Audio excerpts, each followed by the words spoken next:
Go. Morning. Glad to see there's a few of you. As always, I say that every week, but anyway, I appreciate the effort to get up and join me for the live stream. For those of you who are able to do it, thank you for that. It's nice to have a few live humans out there. We're starting week 10. Of course, last week was the midterm week, and the midterm scores looked really good up and down the board. So hopefully that means that there aren't any sort of major lingering questions in terms of the content that was covered.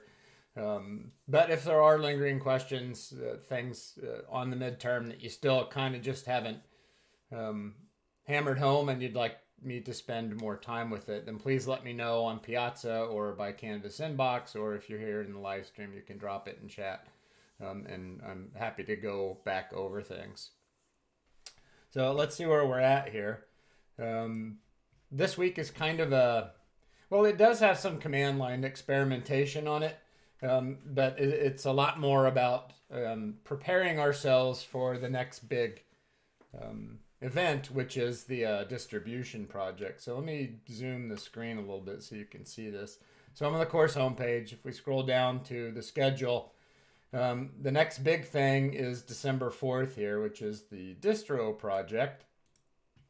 So I'm going to pop that open before I do anything else, and let's go look at the requirements for it.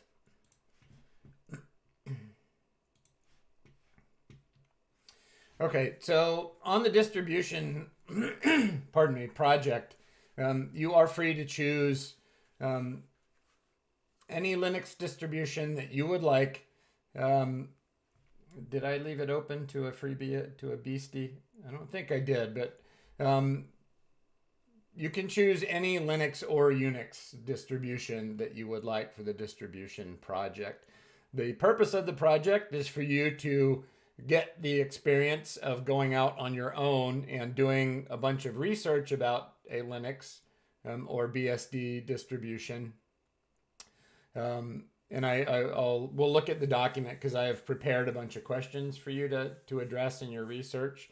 So you go do research on the distribution, you gather a bunch of information for your report, and then you do an installation and you toy around a little bit with that distribution to get a feel for it, so that you can see what was the installation process like, what is the package manager, what software came bundled with it, those kinds of things.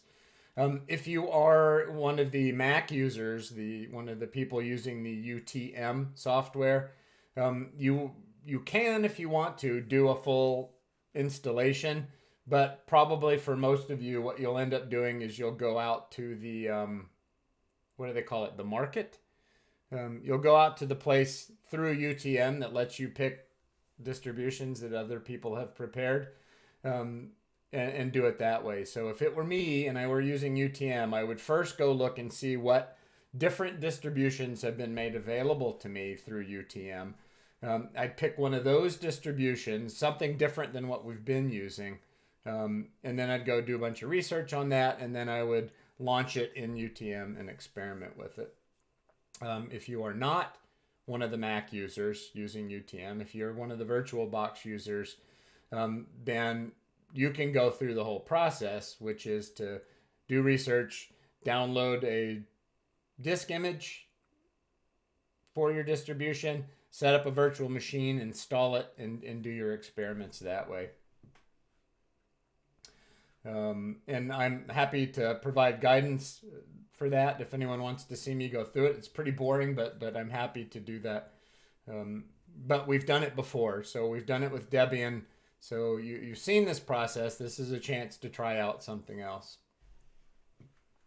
And I've listed here on the project page some of the presently more popular distributions, I think. But if you have a different distribution, like Parrot is not on here, and that's kind of popular, and Black Arch is not on here, and I've used that one as well. So you're not limited to this set, but these are some that are more popular right now. At least I think these are still kind of relatively popular ones. Okay, so will be due on December 4th, which is actually not that far away anymore. So the time to start this is, I hope, sometime in the immediate future when you are sort of warmed up, which is what we're doing this week for our content in our lab. Okay, so let's look at my kind of template for guiding your research real quick. So it's in plain text. Why is it in plain text as opposed to a Word document? Because we are a Linux class, and Linuxes use plain text. So that's why. It's just because I thought it was thematically appropriate. You can do with it what you want to, but generally I would stick with plain text just because it's less overhead that way. Okay, so if we look at the template here, it's asked for your name and the date. And then you can see kind of these sections marked off with the hash symbols. So we have the sort of main heading at the top, and then we have basic distribution information. So the name and the version of the distribution that you selected for your project, the URL, the web address of the homepage for the distributions project, and then a brief description of the project. So when did that project start? How do they describe themselves? Most distributions, and probably all of them, will describe, here's what we're about. This is why we started our distribution project. This is the people who work on it. These are our sponsors, those kinds of things. I guess I picked up on sponsors at the bottom. So anyway, these are items that you will research on the web. They don't require that you install the distribution. This is all in preparation for installing your distribution. The next section is the basic features. So what are the minimum hardware requirements? Meaning how much system memory, how much hard drive space. You'll find these things on the project's websites. I'm happy to help you if you're struggling to find this information, or you can seek help from your classmates on Piazza. But when you're doing this research, you should be able to do a search on the minimum hardware requirements for the distribution you have selected, Arch Linux or Manjaro Linux or whatever. You'll want to hunt down what package management system your selected distribution uses. You'll want to do research on how often they issue updates and patches. So most Linux distributions will have some kind of an update schedule, and they will post that on their website. So they'll say we post an update every 6 months, and then security updates as needed or something like that. And then you'll want to kind of look into what are the major groups or categories of software that come pre-installed. So does your distribution come with a graphical desktop or not? Does your distribution come with Office software? Does your distribution have a web server on it or a database server? And then finally, the last one is what if any kind of support is offered by your selected distribution. Some distributions actually have commercial paid support. Many of them will have wiki pages where the community comes together to offer tips and guidance. Some of them will have chat, like Discord channels that you can join and seek help on. So you're looking for what kind of support is offered to people who select to use that distribution. Use cases. So what I mean by use cases, what is meant by use cases is how do the maintainers of your selected distribution imagine, who do they imagine their audience to be? Is their audience web programmers? Is their audience just regular desktop users who are looking for a replacement for Windows or Mac? Is their audience interested in running firewalls? Is there so think use case is the intended target audience. Who would be interested in using this distribution? Debian, as an example, has always had a lot of support for a lot of different kinds of hardware, and also for older hardware. So Debian is a very good choice as a distribution if you have a very old very old computer with small amounts of RAM and hard drive. But there are other distributions that do the same thing. So anyway, that's what we mean by use cases. But you can always look that up as well. If you see a term in this template that you don't understand, like is not, if you do a Google search on the term, you'll get a definition. So if you just do a Google search on what is a use case or what are use cases, you should get a definition to help you remind you what that means. And then the final part of this template is what were your personal impressions of that system, having installed and run it for yourself. So was the installation difficult? For those of you on UTM, the answer is going to be no in every case, but I'll just give you a heads up that Arch Linux, as an example, is in my opinion a pain to set up properly. But so some distributions are kind of pay more attention to the ease of installation on your computer as opposed to others. Once you got your distribution installed, was it ready for use, or did you have to then begin installing additional things to make it usable? The package manager, is it a package manager that seems relatively easy to learn and use, or is it complicated? If you selected a distribution with a graphical user interface on it, what do you think of the graphical user interface? There are many, many different ones. This is a new concept for some users. In the Windows world, there is only one graphical user interface. It's the Windows user interface. In the Mac world, there is only one graphical user interface. It is the one that every Mac shares. But in the Linux world, we are free to choose from dozens, if not hundreds, of different graphical systems that we could run and use to interact with our systems. In our class this semester, we will actually explore some of the different graphical systems in the Linux world, just so you can see what those look like, and we can discuss the differences between them. Did you have sudo powers when you installed your system? So some distributions will automatically guide you through the process of creating a regular user who has sudo powers, meaning that they have they can elevate their privileges to temporarily be administrators so they can install software and stuff.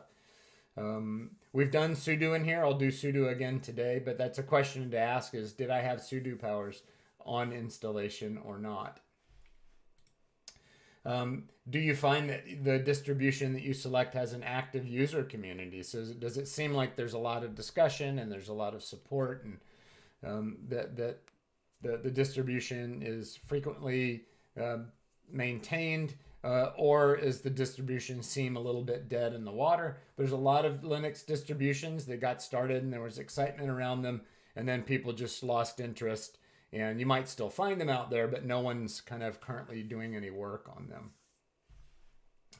And then, can you find any resources that you might share with someone to help them learn the distribution you've selected? So some distributions, so here's another example where Arch is actually quite good. Arch Linux has a very good wiki system, in my opinion, with guides for all kinds of different things that you might want to do to work in an Arch system. It's quite good. And then other distributions will have small tutorials, or you will find video series trying to teach people how to use different Linux distributions. So that's kind of the last research you do is if someone else were to pick up this distribution, what are the additional resources they could find out there in the world that would help them learn how to use it on their own. So anyway, I'll probably do this same walkthrough, this template at some point, but this is the distribution project. That's the template for it. Here's the write-up of it. So what you will submit at the end is a report based on that template. That's the whole project, is a report that you submit at the very end that answers all of the questions in that template. And notice that you can submit plain text, PDF, Microsoft Word, LibreOffice as file formats. So if you want to prepare your report off the template in Microsoft Word and submit it that way, that's fine. Those are your options. So anyway, that's what you submit is the report that is based on that template that we just walked through. And that will be due December 4th. Don't forget that Thanksgiving break is between us and when this project is due, and the project is due not that long after Thanksgiving. So start thinking about the timing. Technically, we have 6 weeks, but week 15 is the week of Thanksgiving, which we do normal work that week, but you may want to leave yourself time to do other things for those of you who do something on Thanksgiving. So anyway, please start planning for the distribution project. It is mostly research, I would argue, but there's also a component where you want to install and then use for evaluation purposes a distribution. Pardon me. Okay, so why all of that about the distribution project? Well, it's the next big thing, and also that is a lot of what this week is about, is warming you up to the concepts that some of the important concepts for that distribution project. So this week we will look at a small number of popular distributions and ask and answer questions about them. We will also explore the purpose and use of package managers on a few systems. We will then go out and look at make sure that we understand that different Linux or Unix distributions can have different package management systems that function slightly differently from each other. So don't assume that the package manager in a Debian system will be the same as the package manager in a Fedora system, which they are not, in fact. And then we'll have a chance, and hopefully you avail yourself of this opportunity. We have the chance to try out a few different package managers for ourselves just to get a feel for how they work. These days, most package managers have become pretty similar, but they are different in name and sometimes different in functionality. Okay, so there's a lot of readings this week. The reason why there are a lot of readings is because I want to kickstart your work on the distribution project. So these pages are I use them to write your questions this week in lab, but also they are examples of the kinds of documents that your searches should take you to help you do your research for the distribution project, which is shortened to distro project. And then also I have created a Fedora virtual machine image for you. So those of you on UTM will not be able to use this. In theory, I don't know because I don't have a Mac machine, but you may find that there is a Fedora in the UTM environment, and you can go get yourself a Fedora and try our experiments for yourself. We're also going to do a FreeBSD virtual machine. So for those of you on Oracle VirtualBox, you can set up 2 new virtual machines based on these images and try out the same experiments that I'm going to do today.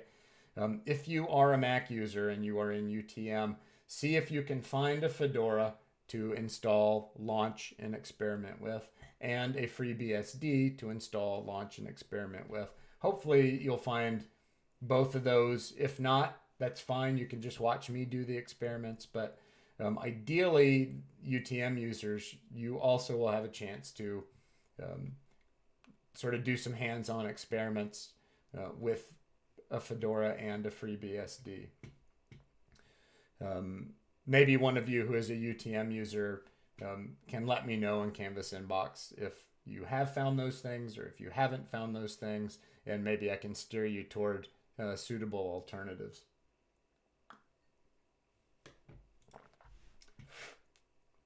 Okay, so the lab, and I have hands-on experiments, so I'm going to open that so I can come back to it in just a moment. So the lab is same as always. So the Piazza discussion this week is preparing ourselves for a demonstration I would like to do. So we're going to, in discussion this week, explore the concept of a window manager, which will be new to almost all of you, I suspect. But we'll do this research on what is a window manager and what are some of the window managers, because there are many available in Linux. And then we'll I'll use your inputs in discussion to select one or two window managers to do a demonstration around, so that you can see what it's like to install a window manager and use a window manager in Linux. Okay, so lab is always, discussion is always, and then drawing your attention to the fact that the next big thing is the distro project, which we did at the beginning of this live stream. That comes up sooner than you might think. So the time to start looking at that and doing some of your initial research, I would argue, should be about now. Okay. So the hands-on experiments, which I'm just going to show you these as a reference. Oh, I forgot about DNF. That's fine. So I'm going to do a little bit, just some examples of doing some package management on a Debian system, doing some package management on a Fedora system, and then doing some package management on a FreeBSD system. The Debian system I will be using is the same one that I've been using since we installed it. The Fedora system I will be using is the one that this image comes from. And the FreeBSD system I'm going to use will be the one from this image. And then notice that, why didn't I give you the root password? Oh, I did on the BSD system. I did not give you the password on the Debian system because that's yours and you have whatever passwords you have on it. The reason why Fedora doesn't have a root password, we'll check. If I'm wrong, I'll fix that. But it's probably because it already has sudo permissions set up in it when it was installed. And then the reason why there is a root password for the FreeBSD image is probably because it does not have sudo set up inside of it. Okay, so that's kind of a sweep through the things that we're doing. Okay, so now I'm just going to talk at you for a moment before we do some hands-on stuff. And these are all things that are drawn from the readings this week. So we have a distro project, which is commonly the way that people shorten the term distribution in the Linux world. So they'll say, what Linux distro are you using? But they just mean a distribution. But a distribution, what does that mean in the Linux world? What it means is that you get an operating system, which is the software that manages all of the hardware on your computer. You get that operating system and you get a collection of software to go with it. And the software can be sort of very minimal, like our Debian system that has a shell and the basic text utilities on it. Or the software could be the operating system and a very fancy graphical desktop system that looks and feels very much like a Windows system feels. So the reason why we don't say distribution in the Mac world is because there is only one Mac operating system and one set of software that is distributed when you purchase a Mac computer. So there's no concept of a distribution in the Mac world because you buy a Mac computer and you get the stuff that Apple gives to you that goes with it. We don't either use the term distribution in the Windows world,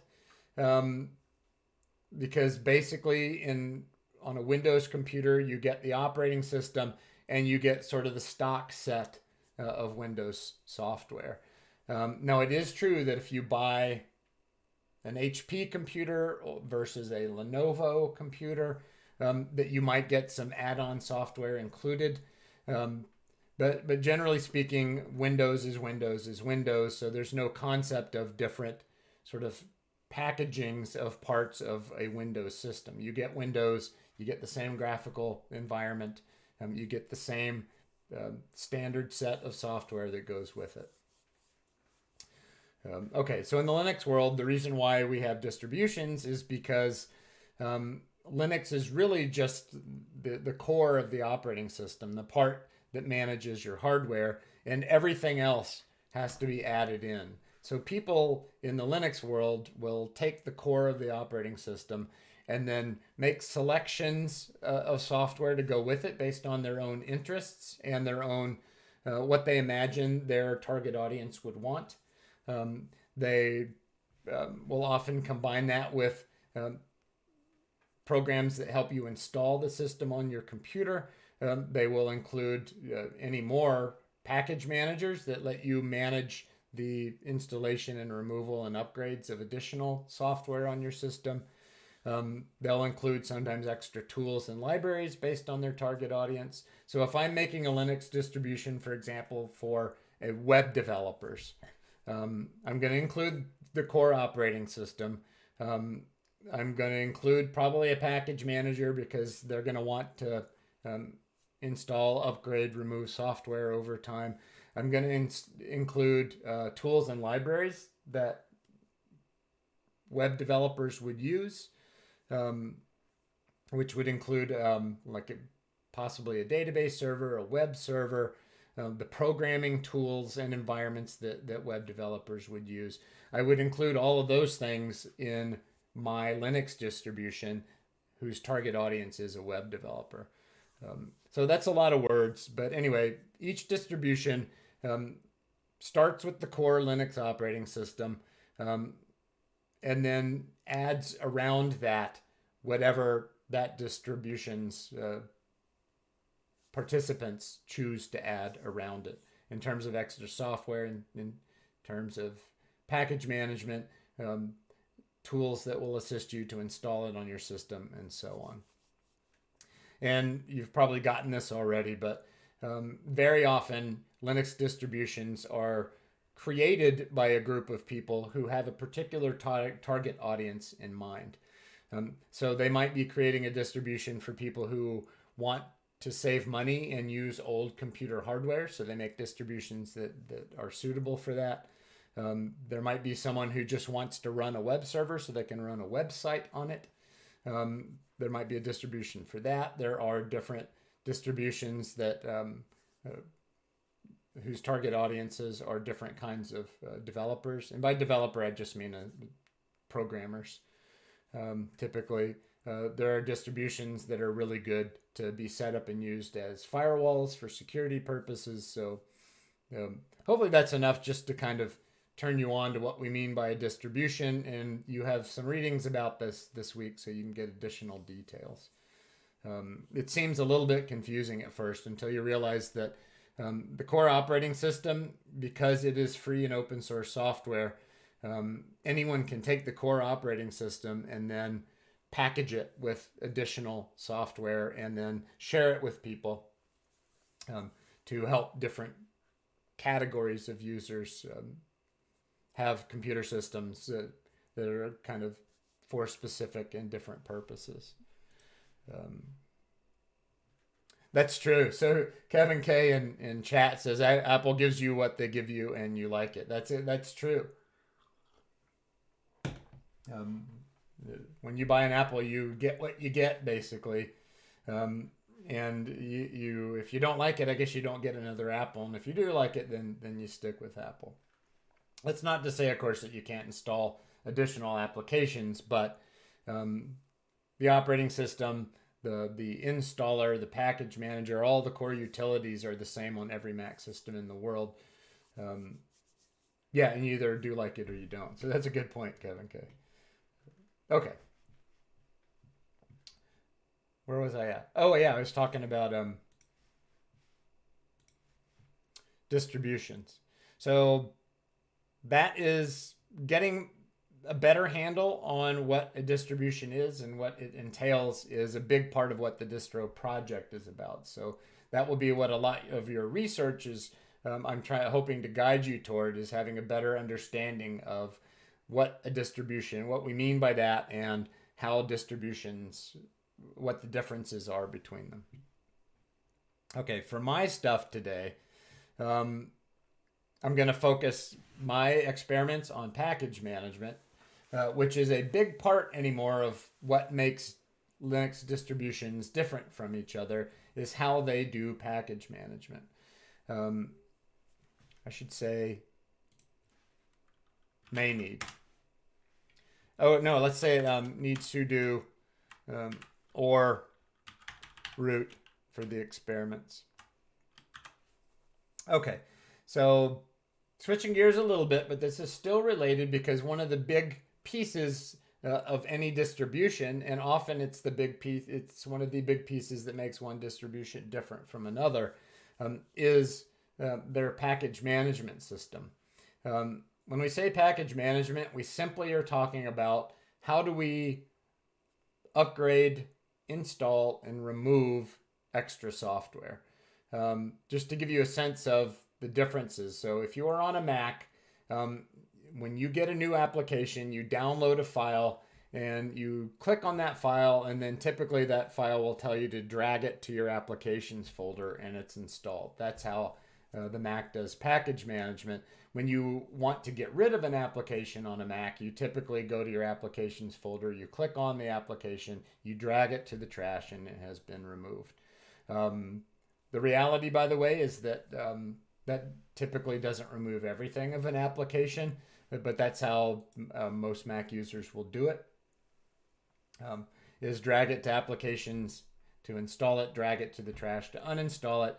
Although the reality is that usually applications on a Mac are going to leave a whole bunch of garbage in various places behind. That's package management in a Mac. On a Windows machine, typically what you do is you download an installer, and then you double click on the installer, and that installs the software on your system. And then if you want to remove software on a Windows system, you go into the remove software utility, and it brings up a big list of everything that's installed, and you click on the thing that you want to remove, and you click on install, and that uninstalls it. Also in the Windows world, that can also mean that trash is left behind. That's also true in Linux, by the way. So anyway, for Mac and Windows, package management is kind of just because those systems are pretty constrained. They don't allow people choices. That's how you do. Windows software management is the same on every Windows system, and Mac software management is the same on every Mac system. But for Linux distributions, software management can be different. All right, so let's switch over and do some package management. First on the Debian system, and you'll see on my agenda, so if you don't have sudo working, then you will need to log in as root. So what I should also do on my agenda is say optionally sudo if that is available, Fedora optionally sudo, and then in FreeBSD I did not install sudo, so it's not even there, I don't believe. So you need to remember that when we're talking about sort of just basic package management on a Linux or a Unix system, you need administrator privileges to do that. That's often true on Windows systems anymore. And probably, I guess it's just atypical in a Mac system, but you can have non-administrator users in a Mac. that they couldn't do that. But typically, Mac computers, imagine just one person sitting there, so you already kind of have the privileges. Anyway, to install, update, remove software, you need on a Linux system to be root or have administrator privileges, which is what sudo is about. Okay, so let's switch over to my Debian system and do some package management.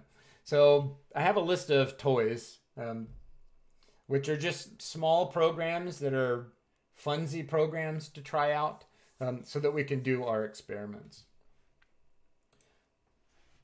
You can be root here, and if you log in as root, you will not need to have sudo privileges. So let's start with just root.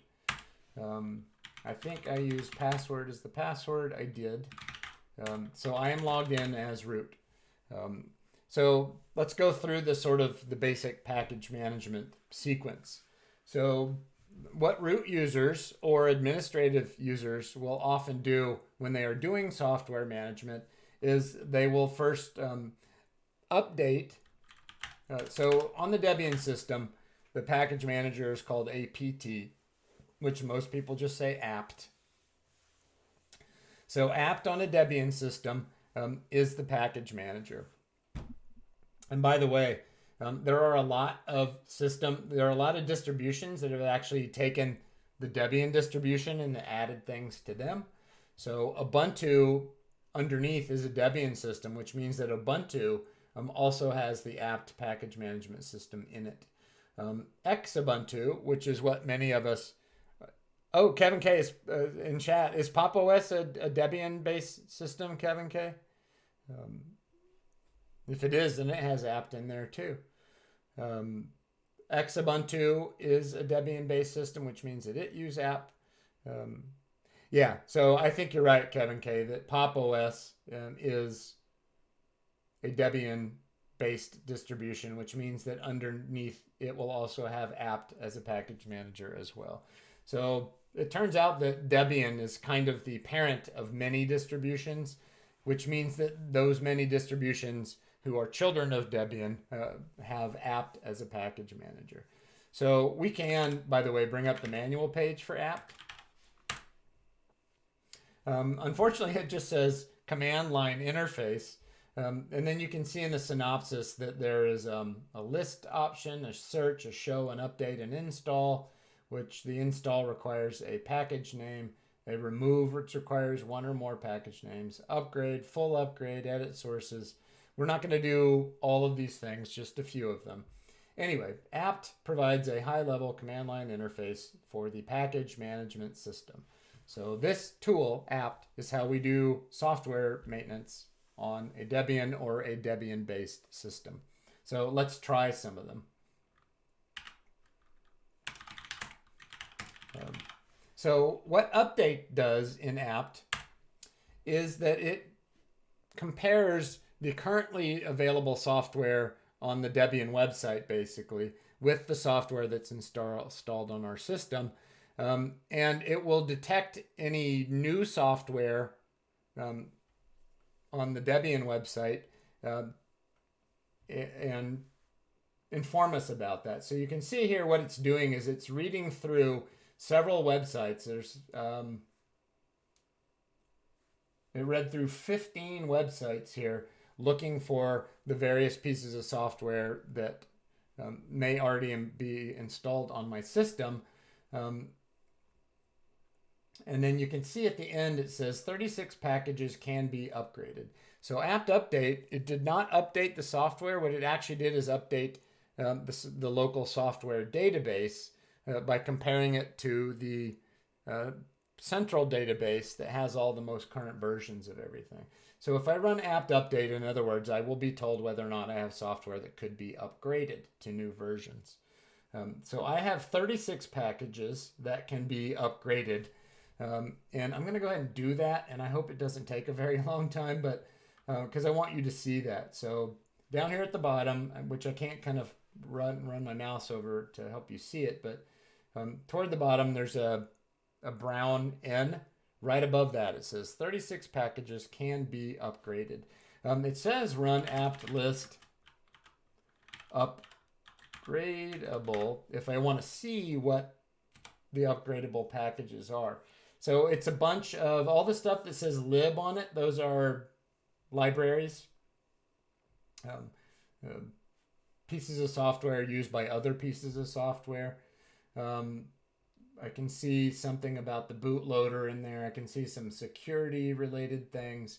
Doesn't really matter. The point is, these are all the things that my version on my system are now not as fresh as the versions that are available to me. So I'm going to go ahead and run apt upgrade, and that's going to go download and install all of those new versions of my software, and we're crossing our fingers that this doesn't take a super long time. 318 megs, probably it's not going to take.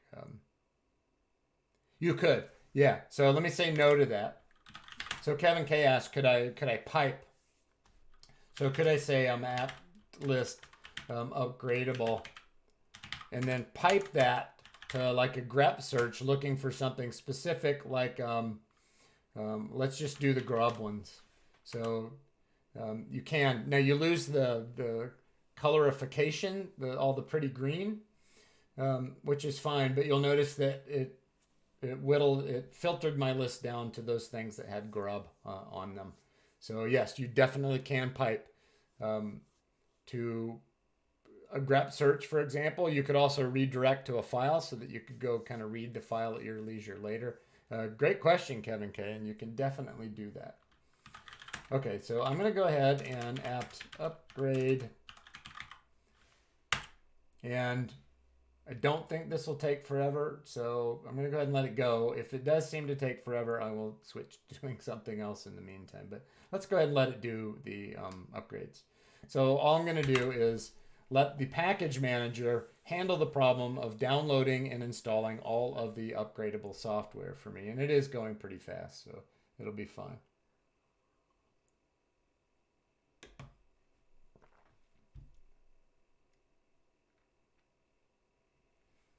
So now it's all downloaded. It's all checked to make sure that the downloads are intact, basically. And now it is unpacking the software for the purposes of replacing the old software in my system with the new software that I just downloaded. I see going past here that a reboot is required, which went by so fast that I would have missed it if I weren't kind of watching. Let's see if it tells me to reboot at the very end.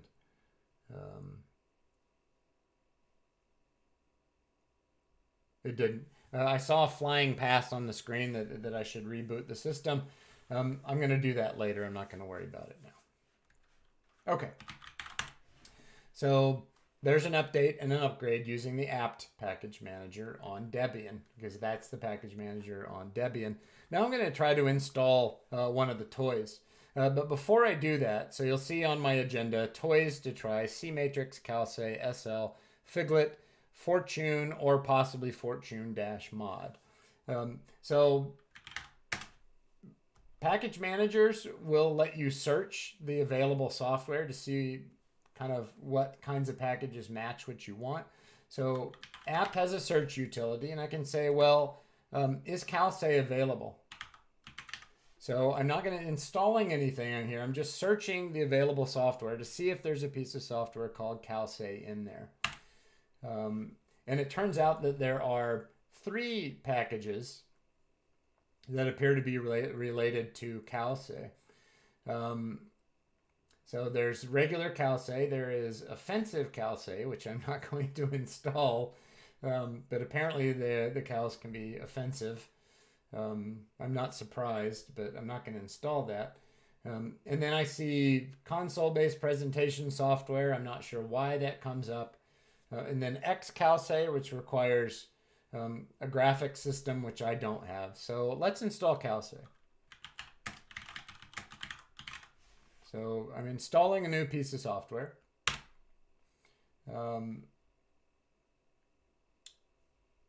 It's giving me some instructions here, by the way. Toward the top, it says the following package was automatically installed and is no longer required use apt auto remove to remove it. Okay. Suggested packages, filters, and calce offensive. No, thank you. The following new packages will be installed. Calce. Nothing presently installed was upgraded. One new thing was installed, and nothing to remove or upgraded at this time. I'm just kind of reading through the output. At the end of all that, though, I should have a calce. Didn't show up, which is weird. If I type calce, let's see if a regular user can use calce. So let's get out of root. I'll go in as my normal user. And let's see if I have a calce here. I do. So there's a lesson here, and it's a tricky question, but I'm going to go ahead and ask it and see if anyone in chat wants to venture an answer. Why does calce not appear for root when it does appear for my regular user?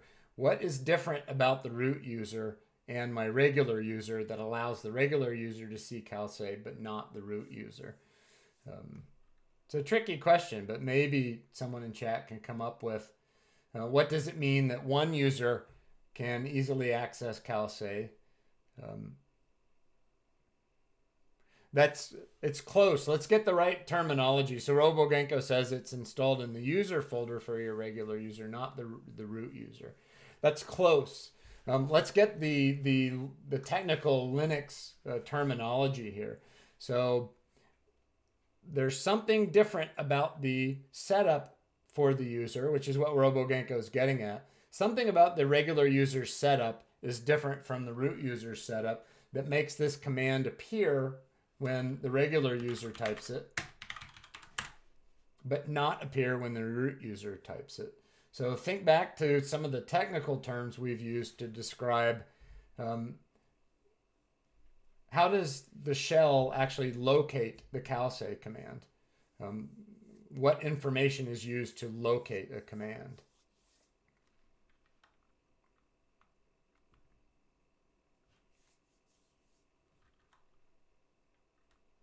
I wonder if I can date pipe calce.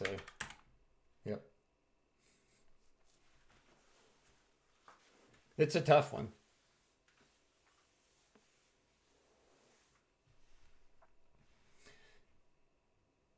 So the answer is it's big P path. So the root's big P path, which is where the shell looks when the root types in commands, is different from the regular user's big P path. So my regular user has games in its path, whereas the root user does not have games in its path. And that's where calce installed itself, was in user games. So the difference here is that the root user does not currently have user games on its path. So anything that's installed in there, the root user's shell will not automatically find. We could always add games to the root user's path, but that's the reason. So that's what RoboGenko is getting at in chat, is that the regular user's environment has a path that is different from the root user's environment. Big P path. All right, there's calce. I think I have sudo power on this. So if I have sudo power, then my regular user can install and remove software as well. So I think I can do a search without sudo, but let's find out. Let's look for Figlet. Okay, so Figlet, and then there's a bunch of other packages.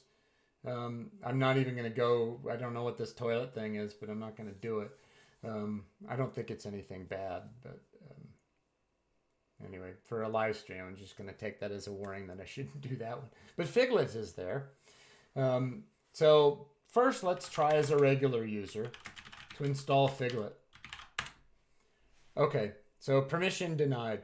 And then it even says, are you root? I'm not. But I should, on this system, I have installed and configured sudo. I think I did. Yes. So if your regular user has sudo powers, then you can do package management with your regular users' elevated privileges. Now I have Figlet. Let's make sure Figlet is in there. It went in user bin Figlet. The thing it does, though,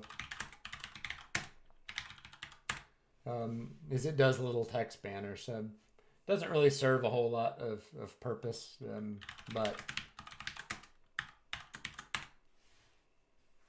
there's Figlet. So that's what I mean by toys. They don't really do anything. Let's take Figlet off now. So the way you remove something is apt remove Figlet. My regular user can't do this without its extra sudo permissions. So if you get a permission denied and you don't have sudo, then you need to log out and then log back in as root to do it. Oh yeah, Kevin K, that's true. This would be very handy to do this stuff in 20 on the command line. That's true. Okay, so let's sudo apt remove Figlet. And it tells me it's going to remove Figlet. It's still bothering me about sudo apt auto remove, by the way. So let's go ahead and do that last, even though I didn't have it. I'm just tired of reading it. So sometimes packages are left behind on your system and they're not needed in any way, but I haven't removed them. And you'll occasionally get this message that you can remove these kind of orphaned pieces of software with auto remove. So let's do it. Apt auto remove, which will go through there and say, oh, this Linux image package is no longer needed. And in fact, it's quite large. It's 302 megabytes. So do you want that to go? Yes, I do. So package managers will often kind of help you with this process as well. Is there some piece of software on my system that nothing needs anymore? Can you go find those things and get rid of them for me? With apt, the answer is sometimes yes. Okay, so there is the apt package manager. I am going to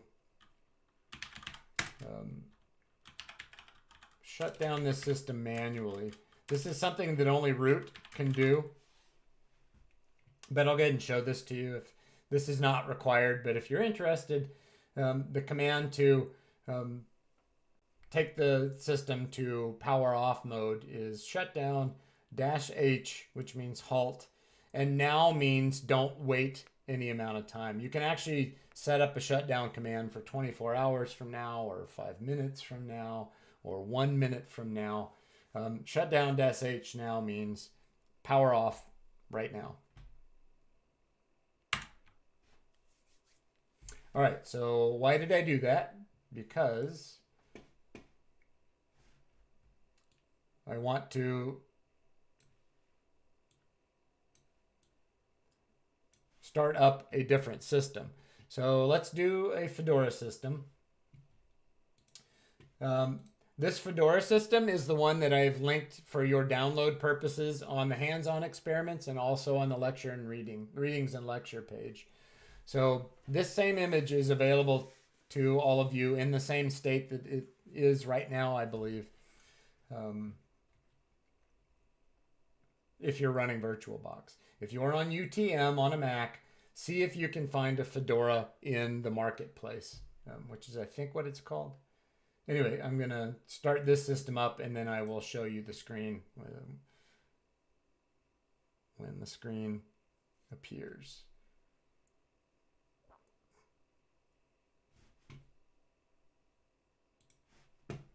Okay, let me add it.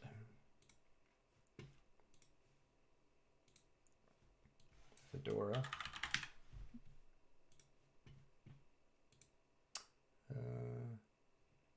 Fedora.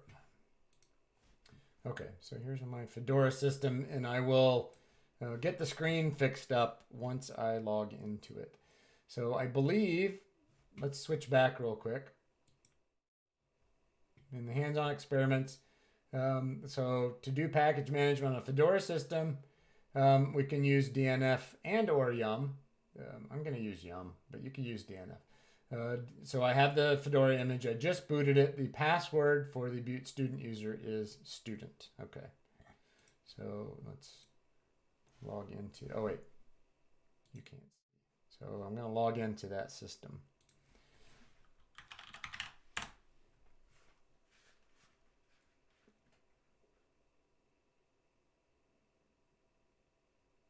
Ooh. Okay, so this one has a graphical environment on it. Let me make it nice and big. All right, so this one has a nice graphical environment already in place. So what we need to do is we need to find a terminal. So I'm going to click on activities. And I guess I'm going to have to type terminal. Okay, so I started typing, I got as far as TER and the search for activities and terminal came up. That's what I want. Double click. All right, so now I have a terminal and I can do some of this stuff. So on a Fedora system, you have two package managers.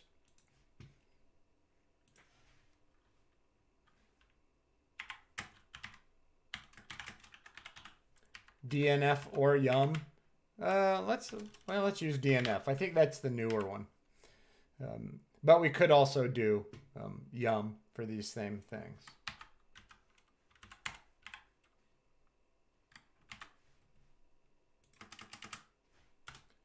Or Yum. I'm betting that they're the same. We will find out. Okay, so Red Hat, this is a Fedora system, has two package managers on it, which is not unusual anymore. But let's just see what the two package managers say in their man pages. So Yum, look what Yum says, redirecting to DNF command reference. So DNF is the next upcoming major version of Yum, a package. Okay, so it's telling us that DNF is really the new stuff. So let's use DNF. Okay, so it's a package manager for this distribution and other Red Hat package manager systems. So Fedora is a derivative of Red Hat. Which is one of the more popular commercial distributions, and they're a fancy, big, rich company that does lots of commercial support and stuff. So anyway, Fedora is a different distribution, and it is not a Debian child. It is a Red Hat child. So it has a different package manager, DNF. Let's go down, though, and see what... Okay, so available commands. Look, auto remove. I bet it's the same as apt. Check update, clean, downgrade, history, info. There's an install. Install and auto remove. There's a remove. There's a search. There's an upgrade. So there's no update. Interestingly enough, there's no update.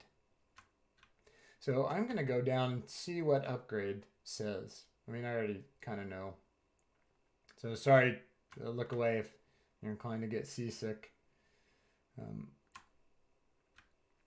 All right, so there's alias. It's going to be a while. Goodness gracious. Let's search for it. Upgrade. Oh, man. Wow.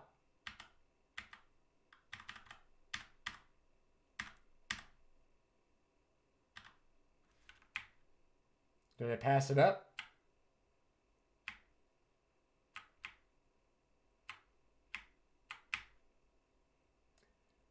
Man, there's a lot going on in this thing, isn't there? Q. All right, let's keep going. Search command. Upgrade minimal.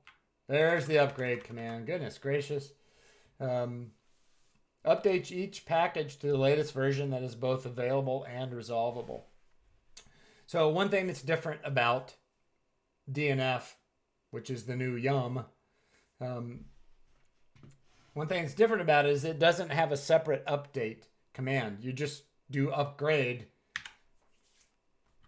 and it does both at once. So If I try DNF upgrade, all right, this command has to be run with super user privileges, which is the root user, or let's just see. I think I did go ahead and already kind of have sudo in here. So let's try it with the sudo upgrade pass. Oh, shoot. Wrong password. I'll have to do it over. Student.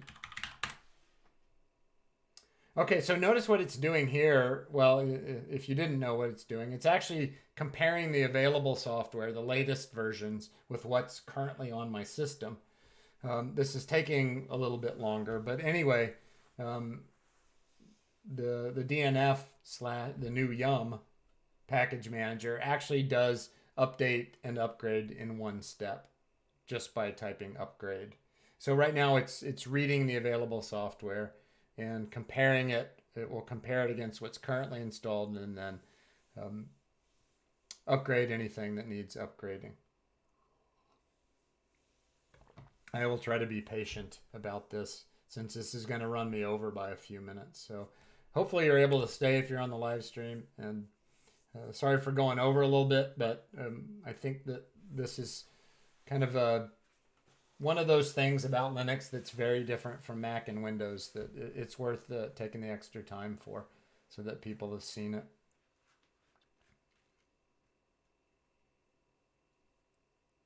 So one thing I would say immediately is that Fedora is slow.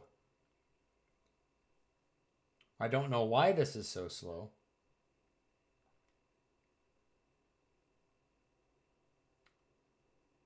That took over a minute.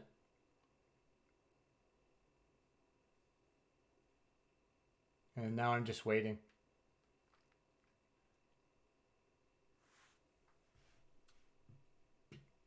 Interesting. So yes, I'm aware that software updates are in process. I just ran that command for that.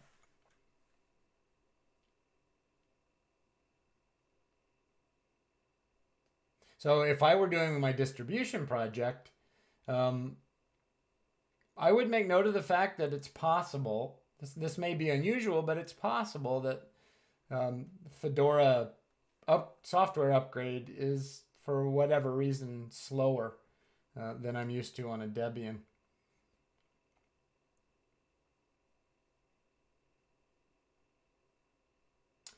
Woo! Okay, 1.3 gigs. I'm going to say no for now. So, but notice it now knows what all the available updates are, and it's asking me, do you want to do these? And the answer is most definitely no. I'm not going to wait for 1.3 gigs to download during the live stream. So I'm going to say no. That's just too much stuff. So let's look for, let's just go through the same process here. So let's do a search. I always try it without sudo and then use sudo if I have to. So let's search for calce and see if that's available in this system. Oh, come on now.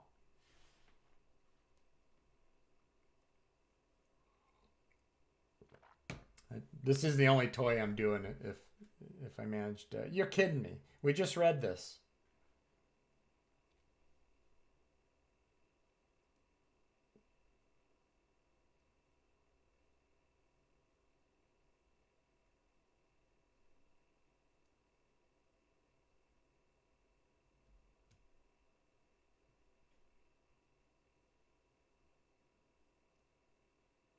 Yes, that's true. So Kevin K noticed that the system PyCharm sort of installed with the distribution that I used. Yeah, so I didn't add that on top. It was just required to be in here. It may be this graphics environment, Kevin K, that wants PyCharm. I don't know for sure. That was the base Fedora install with a graphical environment, which is interesting. So yes, I think that it's fair to say that I prefer Debian's speed to Fedora's. Maybe if I pay somebody, this would go faster. I don't know. Goodness gracious. If there's no calce, I'm going to be disappointed. Look at all this other crud. Graphics drivers, Steam. There's a calce. Okay. So we'll try it without sudo. Install calce. It's going to tell me, yeah, no. Sudo dnf install calce. Okay, that part at least was fast. All right, let's clear and let's try calce. I will pipe date into it and print the timestamp. So there you go, calce, and let's go ahead and remove it. Whoops, sudo dnf remove calce, and let's just see what that feels like. Yes, I want to remove it. There you go. So there is the Fedora version of that stuff. I'm going to go ahead and halt this system as well. So on this system, because we have graphics, by the way, you can just go up to the power button and power off. Do not install that stuff. That'll take a year. Okay, one more. Come on now.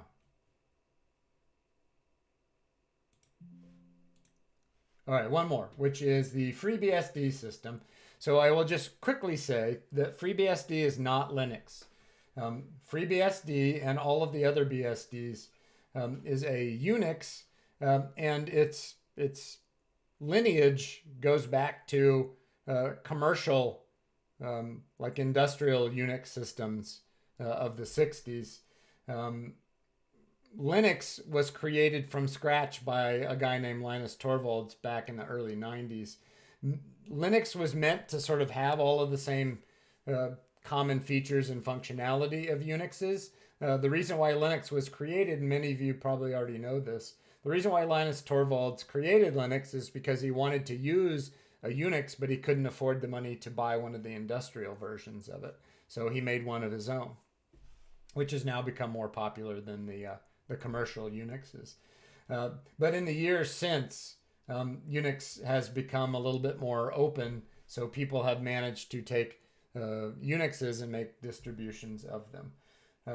So Linux and Unix are not the same thing, but when you log into a Linux system and a Unix system, from the perspective of someone working at the command line, they are almost exactly the same. So that's why we're going to do this FreeBSD, so that you can see, so that you have that experience. And I am going to bring up that window as soon as I can get it, so that you can see the beastie pictures, hopefully. There we go. So there's the beastie picture. Which is just what people say, BSD, beastie. Okay, so here's the FreeBSD system. But so you'll see it's very similar. I don't think I put any graphics on this. I did not. I don't know what Tyrannus is, Kevin K. Is that a Linux distribution or a Unix? I'll have to go look that up because I haven't heard of that one before.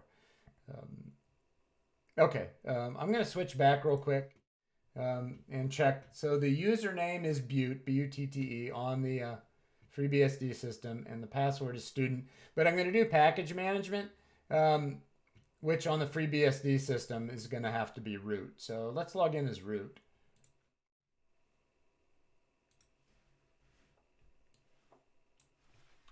Root. Oh shoot, I've already forgotten the password. Password is the password. P-A-S-S-W-O-R-D. I think I typed it wrong. Okay, I didn't. Oh, okay. So it's a NAS operating system. That's cool. I'll go look into that. It might be running a beastie. Who knows? Okay, so here we are in a FreeBSD system. You'll notice it looks and feels very similar. The login process, the command line is the same. You know, we can do things like look at our path. What shell am I running? A different shell by default, which is the C shell as opposed to bash. But for my basic purposes, it should be fine. So on this system, the package manager is called PKG, the most obviously named of the package managers. So let's look around a little bit and see how it works.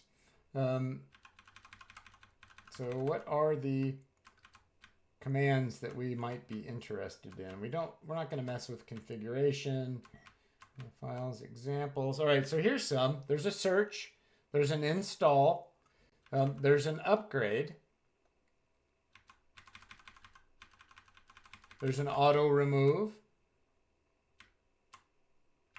I didn't see remove, but I'm betting that there is a remove. I must have just missed it.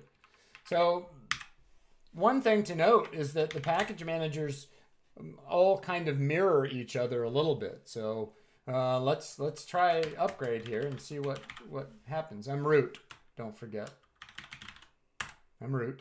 So let's try an upgrade and see what happens. The package is not installed on your system? Well, yes, I want it.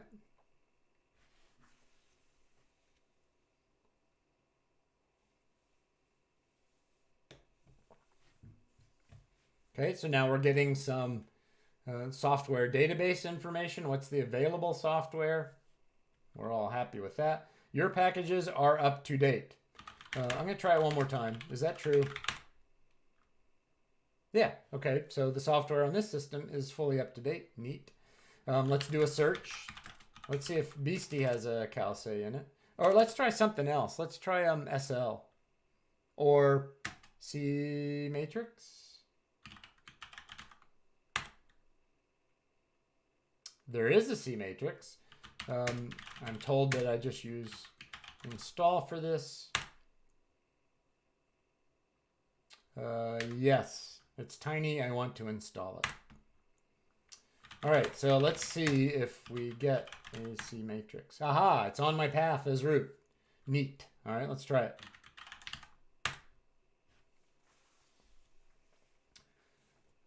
So it's a toy.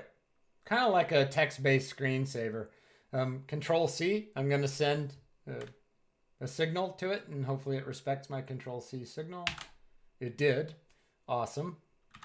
So let's try remove C matrix and see what that looks like. Yes. Deinstalling. So there you go. I'm almost about 15 minutes over. So thanks for hanging out if you're able to stick it out to the end.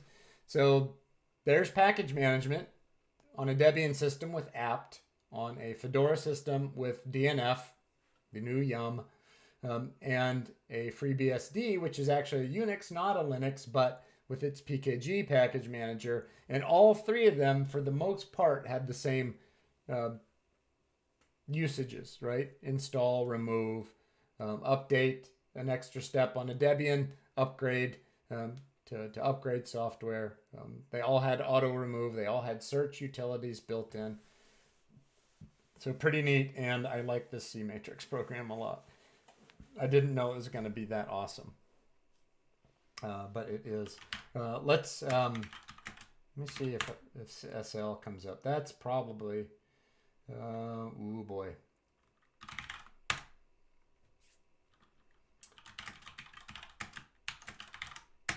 Let's look for SL appearing on the front. It didn't. Well, let's just try it. Let's see if it's in here. Yes. Okay. So I didn't have any luck getting it in the search because there are so many things that had SL in them. But let's install it and see what it does.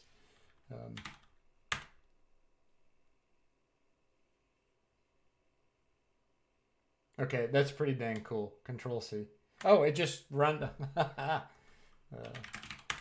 I'm very pleased. So the gag about SL is that if you accidentally type SL instead of LS, you get a train go across your screen. Little version. Sorry, I got to do it for one more minute. I don't know, -A might not be suitable. I'm not going to do that one. You could try it. I'm going to try the little version and the fast flyer. -L and -big F. Big F. So dash little L. Okay, that's pretty cute. Neat. Let's try the dash big F. Ah, now I understand. I thought it was going to fly by like fast. Okay, I'm leaving that on my beastie system. Okay, so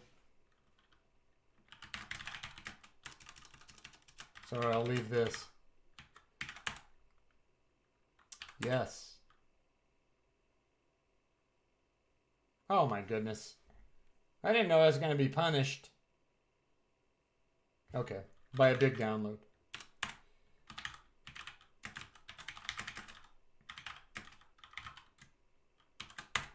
There you go. Have a great week, everybody.